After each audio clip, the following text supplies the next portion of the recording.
Story सुनने से पहले एक इम्पॉर्टेंट अनाउंसमेंट। हमारी वेबसाइट अब लाइव हो चुकी है, जिस पर आप कई तरह का इन्फॉर्मेटिव और इंफोटेनमेंट कंटेंट हिंदी और इंग्लिश दोनों में ही पढ़ सकते हैं। मैं हर रोज इस पर 1 या 2 ब्लॉग्स अपडेट करता हूं। अगर आपको हॉरर मूवीज के सजेशंस चाहिए या फिर आप अलग अलग फोकलोर, मिथ और हिस्ट्री के बारे में जानना और पढ़ना चाहते हैं तो वेबसाइट पर जाइए और एंजॉय कीजिए। वेबसाइट का लिंक आपको डिस्क्रिप्शन और पिन कमेंट में मिल जाएगा। अब वीडियो में आगे बढ़ने से पहले चैनल को सब्सक्राइब कर लीजिए और अगर आपको ये वीडियो अच्छी लगती है तो इसे लाइक करिए और कमेंट करके हमें बताइए कि आपको ये वीडियो कैसी लगी। इंस्टाग्राम पर फॉलो करिए, रील्स देखिए, एंजॉय करिए, हैव फन।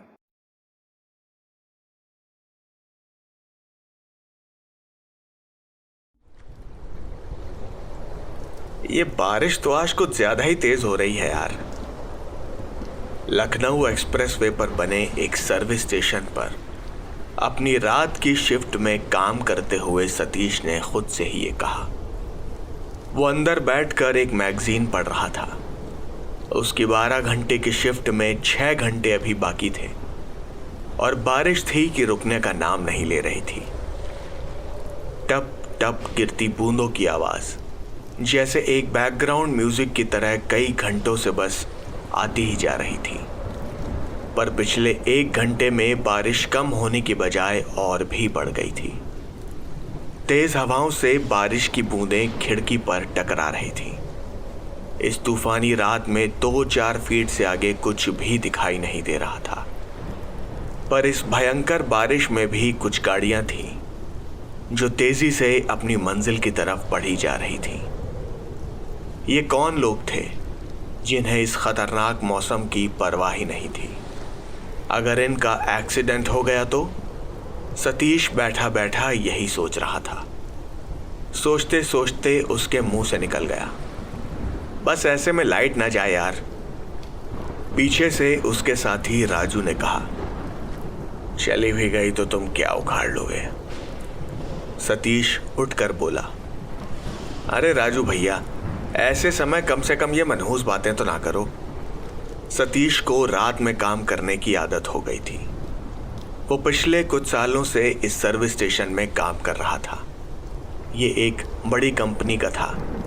उसकी सैलरी अच्छी थी और यहाँ सर्विस स्टेशन में उसकी ज़रूरत की सारी चीज़ें मौजूद थी। उसके साथ यहाँ उसका एक सीनियर राजू भी काम करता था, जो उससे उम्र में भी काफ़ी बड़ा था। राजू को काम का अच्छा अनुभव था और उसे जैसे कभी थकान होती ही नहीं थी। सतीश भी अक्सर उसकी मेहनत देखकर चौंक जाता था। हालांकि राजू थोड़ा मनमौजी स्वभाव का था, पर काम के समय वो कभी आलस नहीं करता था। राजू सतीश से कह रहा था, उसने पिछले कई सालों में ऐसी बारिश होते नहीं देखी। राजू के पास एक पुराना सा रेडियो था जिसे वो संभाल कर रखता था। ये स्मार्टफोन वगैरह में बिल्ट इन एफएम उसे समझ नहीं आते थे, पर आज खराब मौसम की वजह से राजू का रेडियो कुछ ठीक काम नहीं कर रहा था। वो काफ़ी देर से रेडियो ट्यून करने की कोशिश कर रहा था, पर उसका चैनल शायद लग नहीं रहा था। ट्यूनिंग करते वक्त शायद उससे एक चैनल लग गया जिस पर एक अनाउंसमेंट आ रही थी। मौसम विशेषज्ञों के अनुसार लखनऊ, कानपुर और उसके आसपास के क्षेत्रों में आने वाला तूफान लंबा चलने वाला है। हाईवे के आसपास के क्षेत्रों में कई बिजली की लाइनें टूट गई हैं, जिससे यहाँ के इलाकों में बिजली जा चुकी है और कम से कम आज कोई रिपेयर संभव नहीं है। आप सबकी असुविधा के लिए हमें खेद है। सभी नागरिकों से अनुरोध है कि वो अपने अपने घरों में ही रहें। इस मौसम में बाहर निकलना जानलेवा साबित हो सकता है। ये सुनकर राजू ने रेडियो बंद कर दिया। उसने सतीश से पूछा, अब आज रात काम तो कोई आएगा नहीं, क्यों ना हम घर चलते हैं? क्या तुम्हारे पास रात में रुकने के लिए आसपास कोई जगह है? सतीश ने ना में सर हिला दिया। दरअसल उसका घर यहाँ से काफ़ी दूर एक गांव में था, जहाँ बाइक से पहुँचने में उसे 1-1.25 घंटा लग ही जाता था। पर इस तूफान में उसका सर्विस स्टेशन से निकलना खतरे से खाली नहीं था। राजू ने कहा, तो फिर सर्विस स्टेशन कुछ घंटे और खुला रखते हैं। इस ठंडी बारिश में मेरा भी निकलने का मन नहीं है। क्या पता कुछ देर में बारिश बंद ही हो जाए। चलो, कम से कम आज तुम्हें थोड़ा ओवर टाइम भी मिल जाएगा। सतीश ने हाँ में सर हिलाया। राजू ने उसे फ्रिज में से सॉफ्ट ड्रिंक की बोतल लाने को कहा। सतीश ने फ्रिज खोली तो उसमें 3-4 सॉफ्ट ड्रिंक की छोटी बोतलें रखी हुई थी। उसने 2 बोतलें उठाई और पलटा। उसने सामने से किसी को सर्विस स्टेशन की तरफ दौड़ते हुए देखा। बारिश और अंधेरे में उसे समझ नहीं आया कि यह क्या था, पर वो चौंक गया था और उसके हाथ से वो बोतलें छूट गई थी। उसने जल्दी से बोतलें उठाई और काउंटर पर रखी। राजू, जो न जाने किन ख्यालों में खोया हुआ था, सतीश ने उसका ध्यान अपनी तरफ खींचा। उसने उसे दरवाजे की तरफ इशारा किया। सर्विस स्टेशन के दरवाजे पर लगे शीशे से उन दोनों को दिखाई दे रहा था कि कोई बाहर उनके टिन शेड में खड़ा था। राजू और सतीश बाहर उसे देखने जा ही रहे थे कि वो खुद ही अंदर आ गया। यह आदमी जो अभी अंदर आया था, वो बुरी तरह से हाँफ रहा था। वो अपने घुटनों पर झुका हुआ था और उसके दरवाज़ा खोलने से थोड़ा पानी भी सर्विस स्टेशन के अंदर आ गया था। अंदर आते ही उस आदमी ने दरवाज़ा बंद कर दिया। वो जोर से हाँफ रहा था। उसने एक काला सूट पहना हुआ था और चमड़े के बड़े ही महंगे जूते डाले हुए थे, जो कि बारिश के पानी से सराबोर हो चुके थे।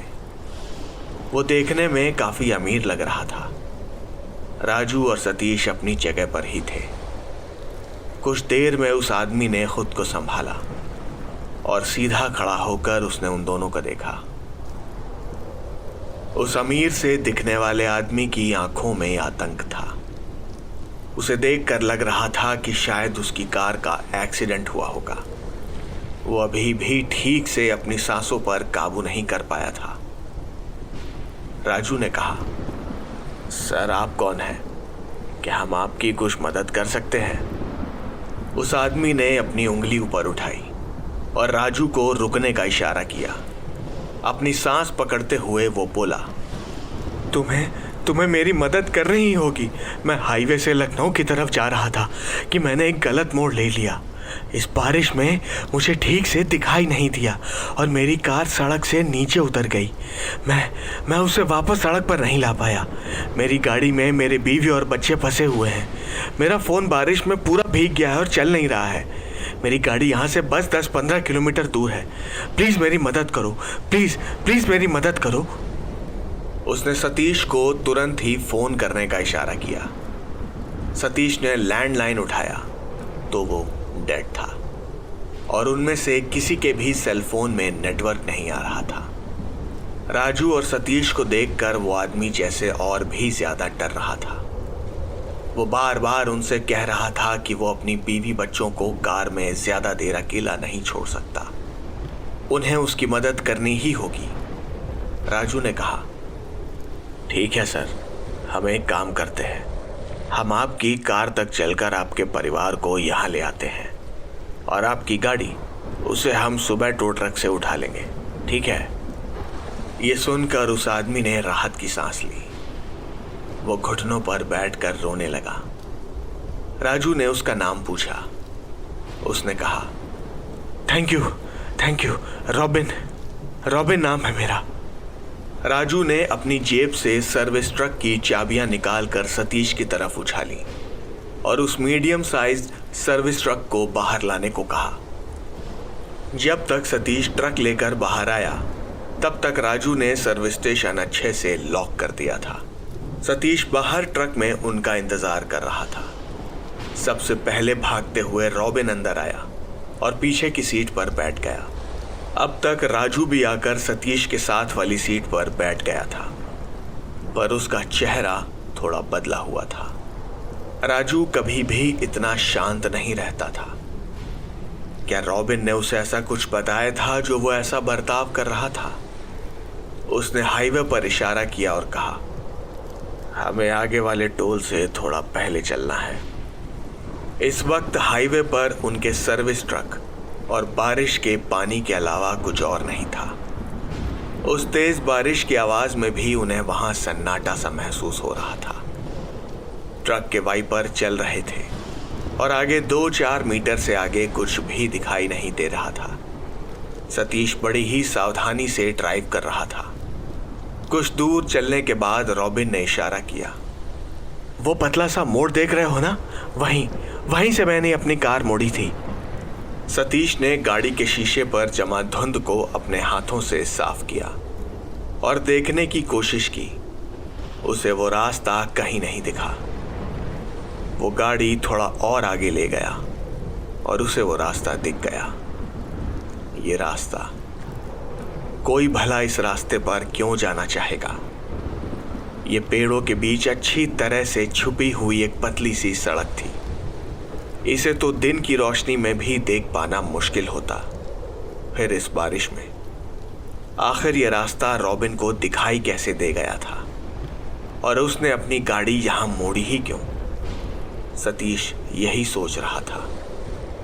सतीश ने ट्रक हाईवे के किनारे लगाया और पार्किंग लाइट्स जला दी। उसे वो रास्ता और उस पर बने वो टायर्स के निशान अब दिखाई दे रहे थे।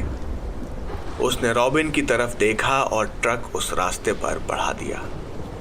उस पतले से कीचड़ भरे रास्ते पर वो ट्रक बहुत ही धीरे चल रहा था। सतीश नहीं चाहता था कि वो यहाँ इस वक्त किसी मुसीबत में फंसे। वहीं राजू अपने जबड़े भींचे हुए बगल वाली सीट पर चुपचाप बैठा सड़क के दोनों तरफ उगे जंगली पेड़ों को बड़े ध्यान से देख रहा था। उसकी आंखें दाएं बाएं हरकत कर रही थी। शायद उसे डर था कि कहीं इन पेड़ों के बीच से कोई उन्हें देख ना रहा हो। सतीश ने उसे ऐसा करते देख लिया था, पर राजू ने उससे कुछ नहीं कहा। उसने उसे बस आगे चलते रहने का इशारा किया। वो सड़क और भी पतली हो गई थी और वो पेड़ लगभग उनके सर पर आ चुके थे। उन्हें अब आसमान दिखना बंद हो गया था। कुछ पेड़ों की नीचे आती डालियां उनके ट्रक की छत से रगड़ रही थी, जो उन्हें यह भी बता रहा था कि वो घने जंगल के अंदर आ चुके थे। पर इस सब में कम से कम एक बात तो अच्छी थी। यहां पहुंचते पहुंचते तूफान की तेजी कुछ कम हो गई थी और उन्हें अब रास्ता ठीक से दिखाई दे रहा था। सतीश सड़क पर बने टायर के निशान का पीछा करता हुआ आगे बढ़ता रहा और थोड़ा आगे ही उसे रॉबिन की कार दिखाई दे गई। उसकी हेडलाइट्स और पार्किंग लाइट्स अभी भी चल रही थी। ये कोई महंगी इंपोर्टेड गाड़ी थी। रॉबिन ये देखकर खुश हो गया था, पर उसकी खुशी तुरंत ही हवा हो गई।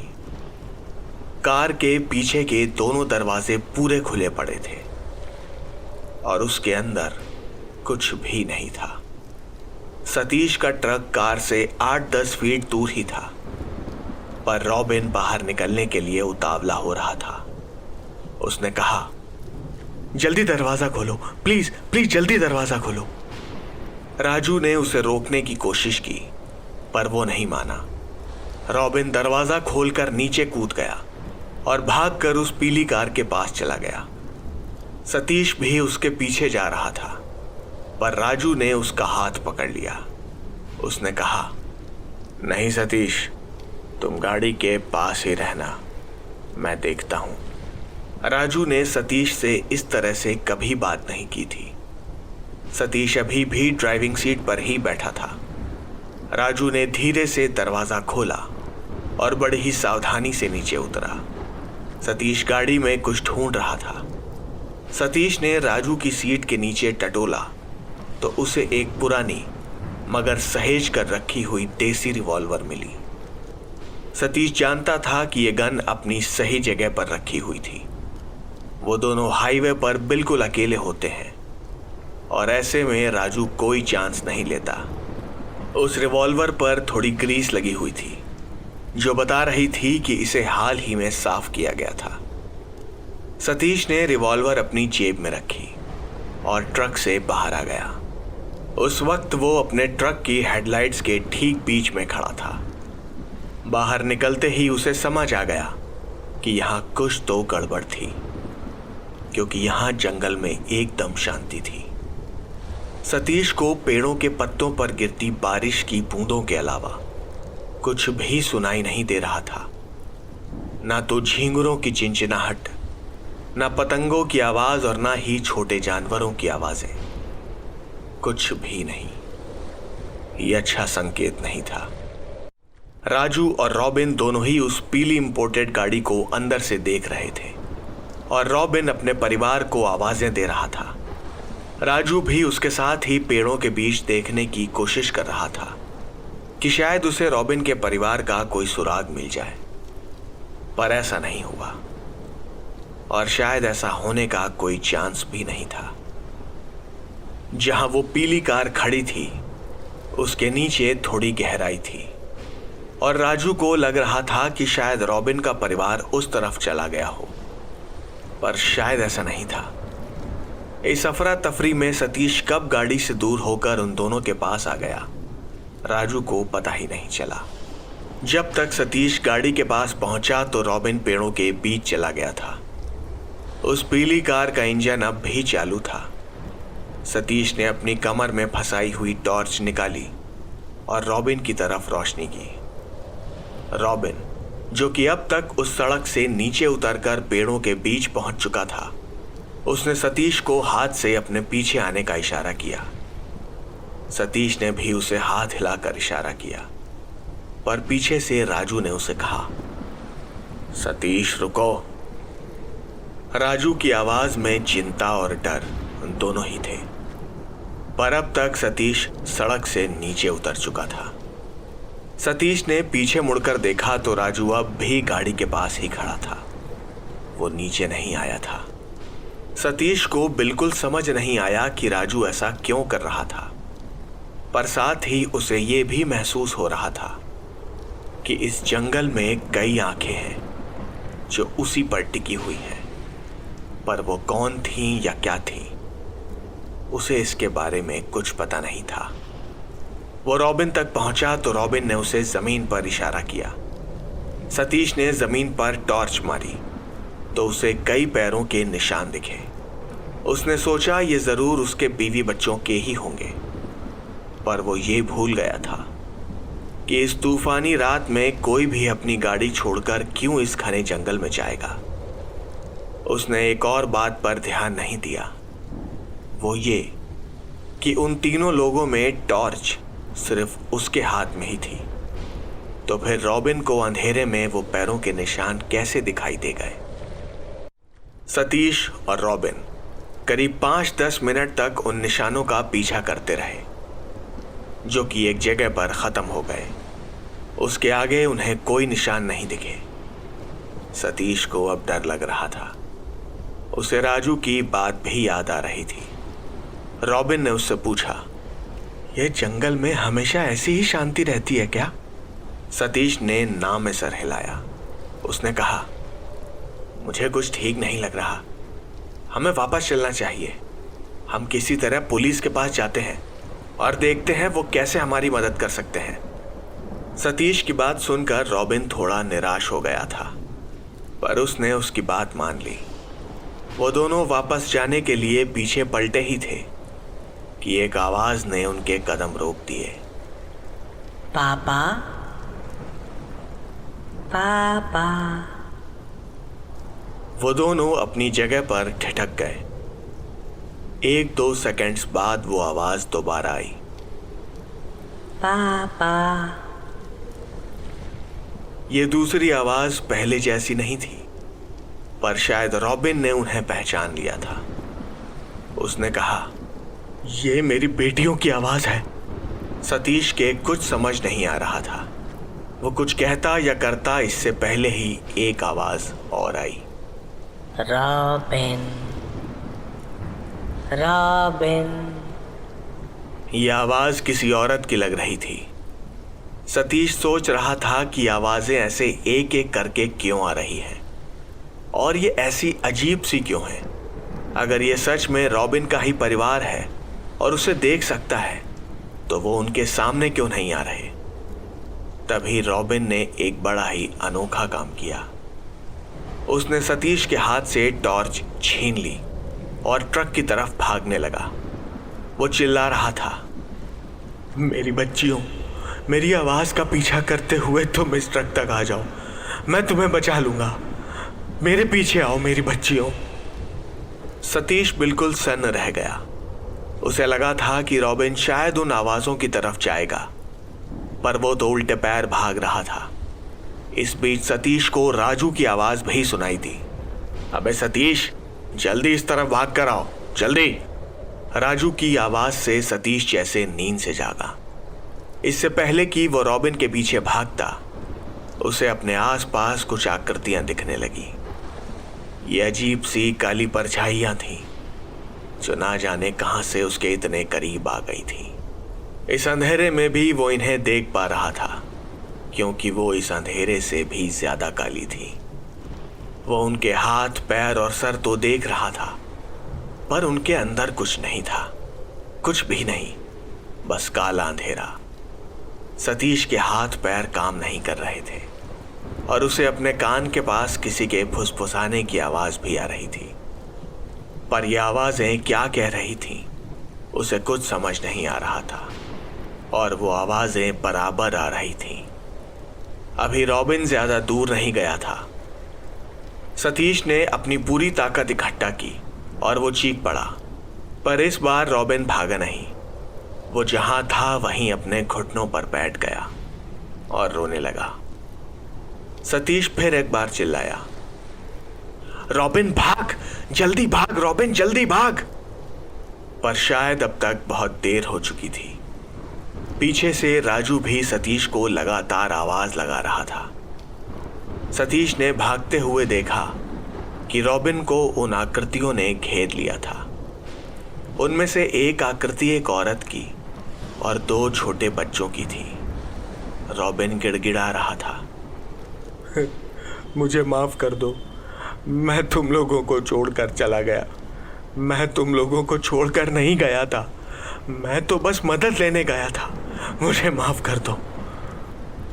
इसके बाद वहां क्या हुआ ये देखने की हिम्मत सतीश के अंदर नहीं थी।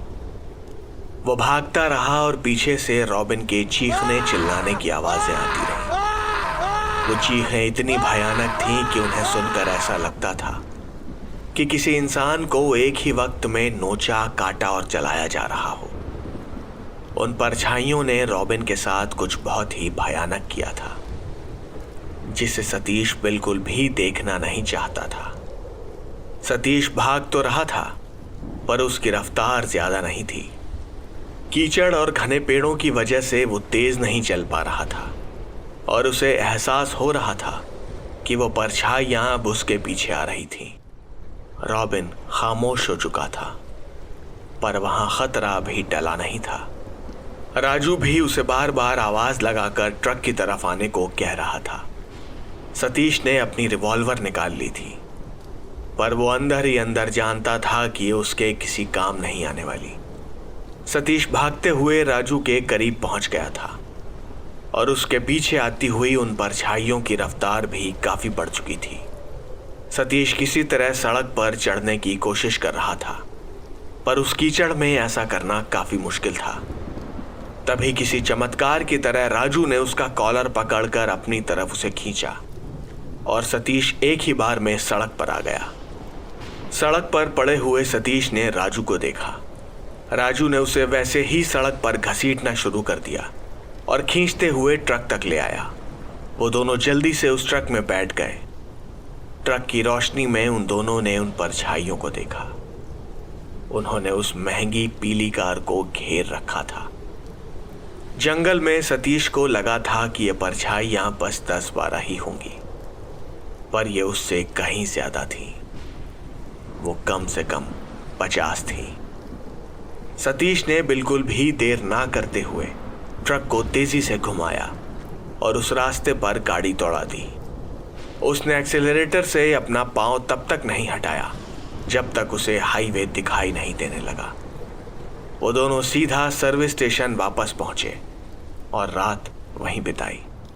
अगली सुबह राजू ने पुलिस स्टेशन फोन किया और उन्हें बताया कि रॉबिन नाम का एक आदमी उनसे मदद मांगने रात में यहां आया था। पर उसके बाद उसने पुलिस से जो कहा उसने सतीश को अचंभे में डाल दिया।